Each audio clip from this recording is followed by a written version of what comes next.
You don't know. Rabbits could be psychic for all we know. Yeah, it's maybe good instinct, I guess. Yeah, or there you maybe go. he can read. There was a big sign. Yeah, he's like, guys, it says we're about to get murdered. But no, he just like puts on his acting face and he's like, I've had a vision. Like,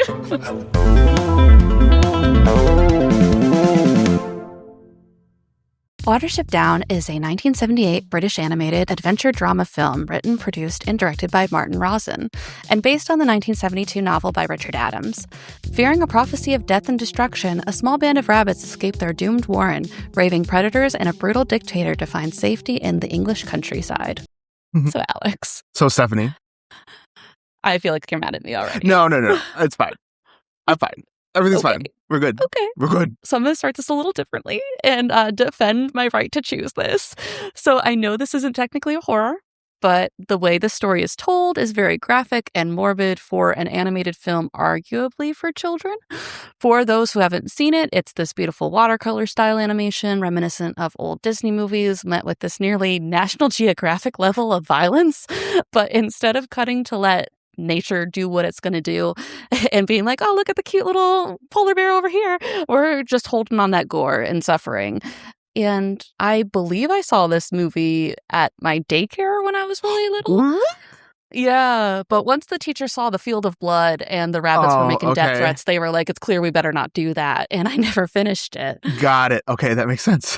Yeah, but then only after several years when I was watching some review list of creepy animated movies, had I even remembered that I saw this and was curious to see how far it went. So here we are. Okay. I like the lore. Yeah, I appreciate it. Just to give it a little bit of background, makes sense. All right. So now I have to ask, did you enjoy the movie and would you watch it again? Okay, so this is a loaded question. I think it's beautifully done. I have heard of this movie quite a bit because this is always on a list of like disturbing kids movies all the time. So that was really the only context I ever had for this film. So I've only ever really seen the really gory bits.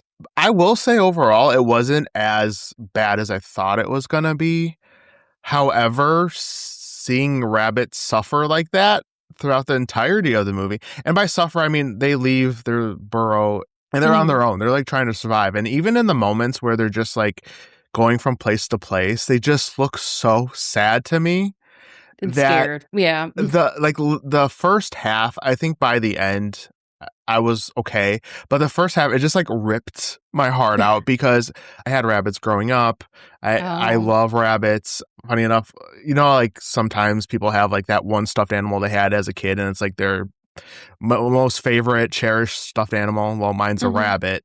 So I have like all these like a soft spot for rabbits. So like just seeing in that environment just made me so sad.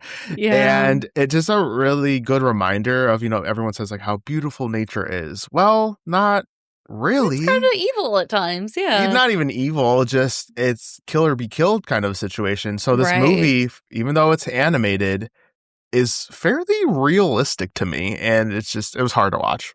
Yeah. I think it's just hard to get past that starkness of, oh, look how cute and cuddly everybody is. And then they just kill them off one by one like it doesn't make any difference. Okay, that does it. Y'all be quiet or the cute little bunny dies!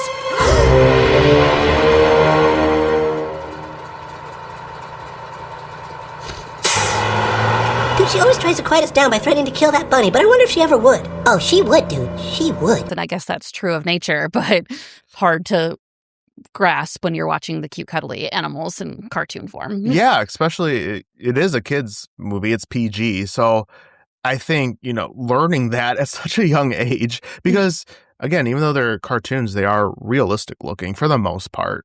Yeah, they don't exactly. They don't have like really that many cartoony elements that normally would be there. So it's a learning opportunity, at least, if you're watching it with a kid. So. Right. And I mean, it's not like in our movies that were more traditional to show children growing up, it's not like they shied away from death or even violence at all. It was just that they knew when to cut away as well. Like we do see Mufasa die. Yeah, and that might have been maybe the most traumatic for me as a child because I didn't watch horror movies. But in comparison to this would have messed me up for good. Yeah, and that's an interesting point because, yeah, to your point, Lion King, they killed each other. There's just something about this. I mean, there's a decent amount of blood in this too, so I think that really pushes it over. But I don't know, just something about the story too. Just it's a lot to follow these poor innocent creatures. Right, because it's also based so much in realism too. So if I keep on going with my Lion King thing, there would be no Simba and Timon and Pumbaa walking on a log like we're just singing Hakuna Matata, and it would be Simba would be tearing their throats out if this was Watership Down. That's true. Although I will say there's that bird that kind of helps the rabbits, but even then it's not as let's sing a song about it. Right. Kind of like a relationship of convenience at the time. That bird, man. Yeah. But to answer your question, if I would watch this again, I don't know that I would, just because it did make me sad. You know, it's That's like, fair. I mean, I do enjoy sad movies. I will watch sad movies again, but I think this was a good like one-time experience. I'm glad I finally saw it because, again, I always see it all the time on lists of disturbing kids movies. So at the end of the day, it wasn't as bad as I thought, but it was still, even without the gory violence, it was just made me feel down a little bit. Yeah, no, that's really fair. And obviously, I will warn you, if you do have any interest in these style of movies, there is another movie that I will not put on this channel because it is terrible. Another animated film by Martin Rosen, and it is called The Plague Dogs. Don't watch that. The Plague Dogs? Plague Dogs. No. Just based on the title alone, I think I'm okay. Yeah. Tried to watch it because, it was about dogs. So I was like, I like dogs, but maybe it'll be easier to watch it because dogs are more predator in this universe. So then maybe it'd be easier to watch through their lens. It is not. They are being tested at a facility and literally, I won't give you too much description there, but in this context, you can understand. Yeah, I'm okay. Thanks for the warning. Yeah. So don't do that. I won't. Okay. So as you keep saying, it's a film for children. Not technically. So when Watership Down was first released in 1978, the film's director, Martin Rosen, insisted the image featured on its promotional poster should warn viewers that this was not a cutesy cartoon about some bunnies, and was quoted to say, "I reckoned a mother with a sensitive child would see a rabbit in a snare with blood coming out of its mouth and reckon, well, maybe this isn't for Charlie. It's a little too tough." But it was an object of controversy for decades in the United Kingdom because the National Ratings Board designated as U, as in universally appropriate for all ages. Okay. Granted, the PG or parental guidance advised rating didn't exist yet. It wasn't introduced to British cinema until 4 years later, but this movie was overlooked for reclassification for 45 years, despite yearly complaints that it was not suitable for all audiences. Okay. So let me reframe that. It's not for children. However, it is rated PG. Yes. This is like a poltergeist situation, in my opinion. Yeah. And I think if you just look it up, just Google it, it does say family adventure. And I'm like, honestly, if you take away the blood of it all, I think that's where we get into like muddy waters. Because I think, a lot of even Disney movies featured a lot of emotional moments, and I don't think that's like necessarily the problem. I was just taken aback by, okay, let's add the blood. Like that's pushing it a little bit. That's true. And I feel like Secret of Nim could kind of like walk the line of like, is this appropriate for children or not? Because it definitely had some weird dark imagery and rats were dying and stuff. But I don't know if it had blood. I don't think it did. It's interesting because even I don't know, I go back and forth because the one moment that stuck out to me that really was like jarring was the one rabbit, I forget her name or his name, I don't know, it doesn't matter. Anyways, it's eating a flower or something and a hawk swoops down and takes the rabbit. And they were just like, well, she's gone. I was like devastated, and they didn't even really show it. They just see the hawk, and then there's like all that's left is like a feather of the bird, and it's so somber. in that moment. So I don't know, even maybe it's not even just the blood. I don't know, something about that moment, because they just moved on. It was like, well, she's gone forever. I don't know. We still got to get out of here, so gots to go. Yeah, maybe I talk myself out of it. Maybe it's just all together, just a lot for a child to deal with. Yeah, I think it's a lot. There are moments where I feel like, yeah, I could watch this with a kid, but I would say like in 5-minute increments, and then when the bad stuff happens, stop. Cover their eyes, yeah. But then I feel like you'd be covering their eyes for a good portion of the film. Yeah, I can see that. Okay, maybe around 10. That was what I saw recommended online. Oh, was it? Like, if you have a sturdy child that is not sensitive like me, that you probably could show your 10-year-old this. Yeah. And it wouldn't completely destroy them. I was going to say, here's me, 34-year-old, just like, the bunnies. Yeah, exactly. The bunnies. Not the bunnies. Mr. Wabbit, say something. Speak to me. I will say, just to move on from this conversation of it being appropriate, I do think it is, and I think I mentioned it, a good opportunity to teach children about the realities of what happens with animals or like death in general. So I do think it has its place, especially in something like that, at broaching those topics. Okay. I'm not sure. Really? I'm not sure if I agree. Yeah, because I Really? feel like I could watch National Geographic a lot easier and be like, this is actually what's happening. This is like a real animal. This is a documentation of what is actually happening in the real world. And then you wouldn't be submitted to all of that visceral. And here's my cute cuddly bunny friend, and now they die. Yeah, I get your point, but I almost feel like this is bridging the gap there, because these aren't real animals. Like, these are just I guess that's cartoons. true. So you get that exposure without like actually showing, like, here's a real rabbit being Fair. eaten or whatever the case may be. So it kind of exposes that within a fake fictional world. So I see both sides of the argument, but I don't know, I think it has its place. Yeah. Okay. True. And to be fair, though, I will say, to your point, most of the documentaries that I watch are usually about the predator. So we're kind of rooting for them to get, the food, so then their pack or their pride or whatever you want to call it will survive through whatever season they're going through. You were rooting for all the things killing the rabbits, weren't you? Oh, yeah. I knew hope it. this cat makes it. Mhm. So I have a little bit of book background information because this is based on a novel. Mhm. And the book weaves mythology throughout the entire story using multiple tales of El Hara, Frith, and the Black Rabbit to shape how the rabbits understand danger, leadership, and fate. The 1978 film keeps only a small portion of this world building, mainly the opening creation myth, and trims most of the folklore and spiritual elements. All the world will be your enemy, prince with 1,000 enemies. And whenever they catch you, they will kill you. But first they must catch you. Be cunning and full of tricks, and your people will never be destroyed.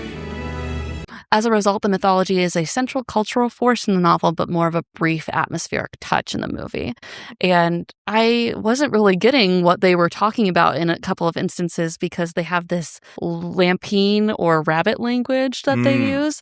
So I thought that was funny, and I was looking them up because some were easy to determine, like Redu, or what is it? Harududu? For The car. Yeah, for a car, as in like what it sounds like. While others I ended up looking up, like Lendry for badger, or Hambra for fox, and Allele for enemies. The most interesting was the Ausla, which is an elite inner circle of rabbits in a warren who serve as the chief rabbit's guard, soldiers, and police. And I was like, I don't know what that means, but yeah, a couple of times I was like, maybe I'll just look up the definition, and it's not a real word. It's just based in this culture of this book, basically. Yeah, that makes sense. I usually watch movies with like the subtitles on, and I'm like reading these words. I'm like, am I having a stroke? Like, what's happening here? Yeah, because if you don't go in knowing, like, aside from the mythology bit, they don't really mention, like, here's all the names for all those creatures, so then because it would take a long time. Yeah. But I think for the most part, the movie does do a good job at showing you what they're talking about. Yeah, you kind of get the gist. Like they never once say what Ausla is, but you kind of just get that throughout the story. I'm like, okay, they're like higher ranking members and stuff like that. So yeah, I just thought it was interesting. Yeah, it is. They have this different terminology for everything. And that's in the book more yeah, so? they do a little bit more, and they use it to explain like their decision-making stuff. So they would base it on like whatever story, and because they're very into, they mention it a little bit in the mythology and in the movie as well, that a rabbit's nothing without their tricks. So they would refer back to these stories and be like, well, I could do this to get to whatever we need or whatever food or based on this story. Oh, okay. Interesting. I wish there was more of that then. Yeah, I wish so too. The movie does start off with this beautiful, like, essentially creation story. And then it doesn't really come back. Yeah, in one instance, I think Hazel talks to Frith. Yeah. He responds, or at least we hear him respond. Yeah, because then there's like the black rabbit, which is like death. Yes. Ish. So that's, I wish that they interspersed that a little bit more. That would have been cool. Yeah. Yeah, it only kind of came in whenever it seemed convenient just to give it a little bit more substance, I guess. But I don't know necessarily if it needed. I don't know. But I like the black rabbit of death at the end. Yeah. It's one of those things, if you kick off the movie with that, it makes it seem more of a big deal than it actually ends up being. So it's either like cut it completely or add more. It's kind of where I'm at with it. And I found interesting that in the novel, they gave General Woundworth a backstory to explain the way he is. His early life is defined by trauma. His father is shot by a gardener after they ate his cabbage, and his siblings didn't make it, but he and his mother escaped, and she is killed by a weasel in front of him. Oh my God. And he is stunned into shock. So a schoolmaster rescues him, but he grows wild and violent. So I think he tries to kill the schoolmaster's cat, it said. So they can't domesticate him. So he escapes and he fights his way through predators to test his strength and eventually into power in a new warren, and eventually builds Efrafa, a harsh authoritarian society shaped by his belief that absolute control can prevent the kind of suffering he endured. And he's got like a lot of Hitler comparisons. Yeah. Interesting. I thought so. They also implied that when Bigwig tries to infiltrate, that he could have whatever dough he chooses, which suggests that General Woundwort is okay with female rabbits being taken advantage of because they're just property kind of thing. Yeah, which I said this as a joke, but halfway through the movie, they realize they don't have any doughs. And they're like, what are we going to do? I'm like, okay, so the whole second half of this movie is them just trying to get laid. Like, you know when you hear girls saying like, I was so shit-faced last night. I shouldn't have fucked that guy. We could be that mistake. Which is an interesting thing also, because it's like, okay, if you're young, like, what does that mean? You know, they got to breed. But also another thing I really liked about this movie is the enemies aren't necessarily all just other animals or predators. It's also other rabbits, which was really cool, because I feel like 9 times out of 10, it's like rabbit versus a fox or rabbit versus a cat, a dog. But in this world, it's other warrens, and even within their own warren. Right. Because there's this whole, when they are escaping their previous warren after Fiver has his prophecy, that they get stopped by the Owsla trying to escape. And they just say back to him, like, if you try to stop us, we'll kill you. And I'm like, oh, I didn't know that was an option, like, that we were even doing that. Rabbits don't kill. They eat veggies and carrots, and they're happy, and they just hop around, and nothing bad ever happens. Exactly. And it's like, no, these things are crazy. It's funny, because in my mind, and I think maybe some people, I don't know, but it's always like herbivores are always seen as like the nice animals, and that is not the truth. Right. Like, why would they have reason to fight each other? Like, they're just eating some grass. It's nice. Like, right. Like, in my head. And it's like, well, no, I mean, you know, rabbits are going to fight each other or fight what they have to. And it's like, again, all animals for themselves kind of a situation. So it's interesting to think about. Yeah. And just to touch again really quick on the creation myth as we transition into more plot points, I really do like the origin story in the beginning. That's probably my favorite part, because it does explain the evolution of rabbits and how all the creatures start out very much the same until the Prince Rabbit El-Hurrah started having too many children with all of his people. And Frith was like, hey, keep Stop. this in check. This is a lot. He's like, and I'm going to do what I want. right. And he was like, okay, I'll show you. And he showed him. He showed him a lot. More babies, you say? How about less? Yeah, it was. So in the story, it's like what he says, all animals were basically the same at the beginning. Yes, and they were all friends, and yeah. So this is his fault. Stupid ass rabbit. Too greedy, because there wasn't enough food to go around. So that's why they invented predators to stop the rabbits. Just grow more food. Sorry. That's just where my mind goes. Like, just give him more food. Finite amount. Rude. I don't know.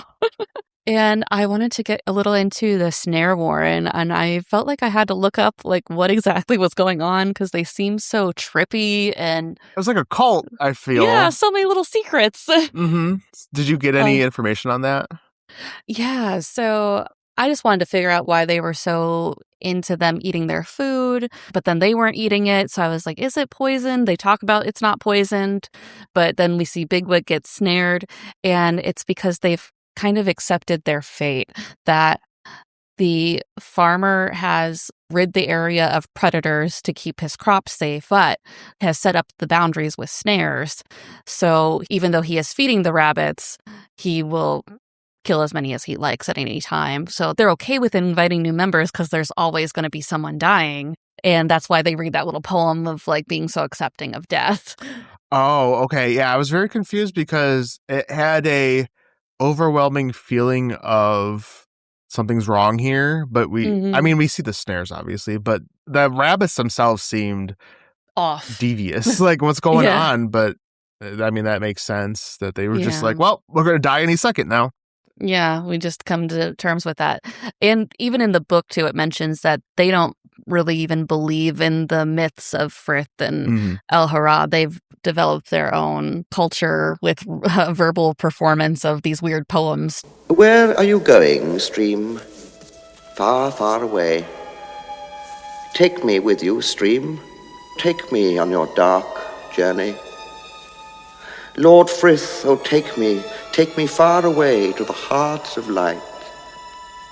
The silence. I give you my breath, my life. The silence. I've had enough. Hey, I mean, good on them, I guess. That's a it's a lot. Good way to live your life. No, but they don't save each other is the thing, too. No. They're just like, yeah, destined. That happens. Yeah, no, that's messed up. Yeah. What was it, Bigwig? Because that was the big thing when Bigwig gets ensnared. Fiver goes and tells, I guess, their general. I don't even know if they have a hierarchy in this situation, but goes and tells the one rabbit from the burrow, and he was like, yeah, let's not talk about that. Oh, okay. he's dying right here. Like, we could do something. Yeah, exactly. I don't think so. No, that's not for us. Couldn't be bothered. And I also thought this is another traumatic scene for me, the death of their former burrow, when they show them trying to get through the holes of the burrow, and they're all gathered together and their eyes are going red as they die. Like, oh, it's a lot. And it also is implied that they're gassed out as well. That's why they mention a weird smell, but he doesn't know what that means. Yeah. Well, because it was the Owsla that ends up finding them. Do you remember what his name was? Oh, I forget. He remained, but I think he was the one that told him to go back to their burrow, but he came and found them. He was all like the last remaining one. Yeah. I was like, hell. I see. You should have listened to this psychic rabbit. Which, for me, that is the most unrealistic, I feel like, of the whole thing. I'm like, oh, this one just has visions, so... You don't know. Rabbits could be psychic for all we know. Yeah, maybe good instinct, I guess. Yeah, or maybe he can read. There was a big sign. Yeah, he's like, guys, it says we're about to get murdered. But no, he just like puts on his acting face and he's like, I've had a vision. Like, just because that's more believable than saying I can read. Yeah, well, they didn't believe him anyway, so. Yeah, maybe he tried both ways and he was like, the vision works better. He's gonna pull a raven. Yes. I also wanted to get briefly into the hutch rabbits and how they try so hard to get them out of this barn. And I don't even know if these rabbits are on board. They're just like No. slowly hopping after them. Like, what's like, our concern here? Right. I was like, why are you trying to bring these rabbits to their death? I mean, they're domestic rabbits, so. Yeah, they were just chilling, like, I don't know. They're like, Sure. can you just leave us alone? And they come back multiple times to Try to release free them them. because they Yeah. tried to. Right. I was like, guys, I know Guys, maybe only one is interested. Maybe just that one. not everyone, But everyone isn't interested. because they break down the opening and they're like, go, go, go. And they're like, what? they're like- Wait, I'm fine here. Like, what are you doing? I actually liked it here. I feel like a prisoner of war type situation is going on. Like, Or that's how they're taking it. Like Right. Hazel and them, but the hutch rabbits are like, it's fine. like I'm cool. I'm chilling. Yeah. That was wild. Yeah. Yes. But I guess it's good that they did go back so many times because that was ultimately what helped them get rid of General Woodward. Yeah. And because they knew that they had a dog and a cat to chase after them, but Coming still clutch. risky. Yeah. A lot of their plan was Very hinging on risky. things. Yeah. Yeah. And I thought it was funny that the rabbit's convincing the bird Keyhard to find them mates. Like it's his idea is very much like teaching your parents any sort of new technology. Being like, you have to do this, right? Right. Yeah. Like lead them to where you want them to be, but that last little bit, let them connect those dots. Yeah. Then they're on board because they think it's their idea. Yeah. But oh my God, that bird pissed me off towards the end when they're trying to rescue those rabbits from Efrafa. Yes. And he's just not paying attention. He doesn't remember what he was doing there. He's like, it's not sunset. Like, do something. it's raining. That drove me crazy. Yeah. Well, guess that's what happens when you use a non-rabbit to help you. Right. And I feel like they could have just kept going. Like they didn't.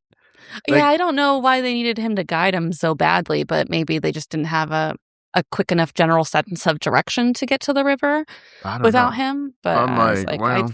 didn't you go through here to get in? So That's what I thought. But apparently they needed him.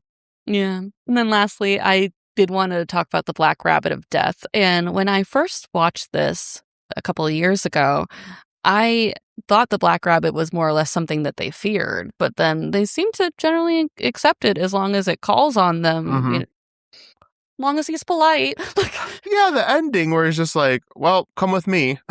And he's like, okay. And he just falls asleep and dies. I'm like, I mean, granted, it was in the future and he lived a long, Yeah, he was happy older. life. Yeah. But still, I'm like, come on. And then they show the little rabbits were hopping around. Yeah, he had all of his babies and stuff too.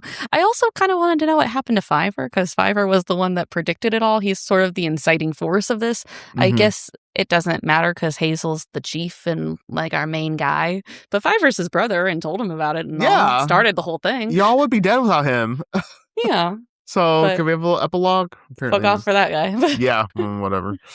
But I thought it was a nice, symbolic, peaceful way of watching them acknowledge death in a nice way for once. Yeah. And they like go into the sun together. It's semi-sweet. Yeah, I mean, out of all the ways he could have died, it's the best route, I suppose. Yes. We're going to rate each category 1 out of 3 to get our overall scary rating. Alex, what did you have? All right. I gave plot a 0 out of 3. I gave suspense a 1 out of 3. I gave atmosphere a 0 out of 3. I gave villain a 1 out of 3.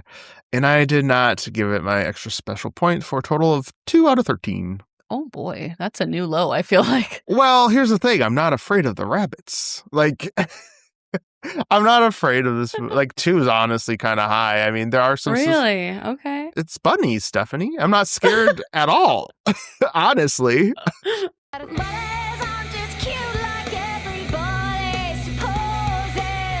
Fair. I mean, like, Damn. outside of some of the imagery, and like, I will give the movie credit. There's some suspense with the rabbits running and hiding and trying to get away, and then whatever his name is, the bad bunny, Yes. He's disturbing looking, but again, it's just cartoon bunnies. I'm not afraid. Okay. So, for a child, this would be way higher. But for an adult like myself, I'm not afraid of this movie. Well, I'm an adult. Uh-oh, what about you? What did you give it? I gave plot a 0 and suspense a 2. I did think like any time that they were going to the farm or when we see the Warren die or going to General Woundworth's Warren, I think those are all suspenseful moments of being caught, being attacked, being killed. I gave atmosphere a 1 because I think it all adds very much into the imagery with the blood and seeing them die. Not that it's a pleasant thing, but it adds to the scariness of it because it's not like they cut away on those moments. Okay. And Phil and I gave a 1, and I gave it the extra special point because I just think it's like in a league of its own of different animated movies that are so many elements you could say are geared towards kids, but then this whole violence comes out of nowhere. Yeah. Oh, yeah, for sure. I think, again, if I watched this as a kid, I probably would have been traumatized for sure.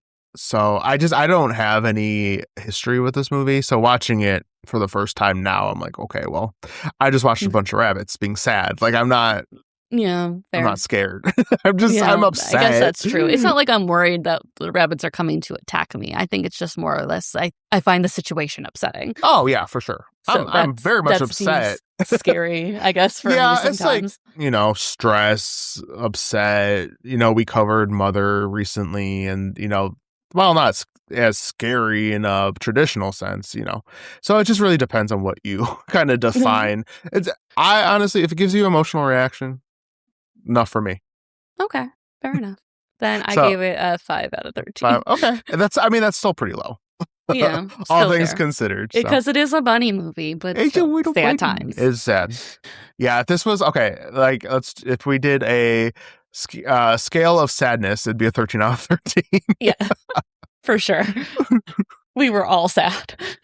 Thank you for watching this video. If you enjoyed it, please be sure to give it a like and be sure to subscribe to be notified when we post new episodes. You can find us on social media using 13 Degrees of Screams. This has been 13 Degrees of Screams, and we will see you next week. Bye. Bye.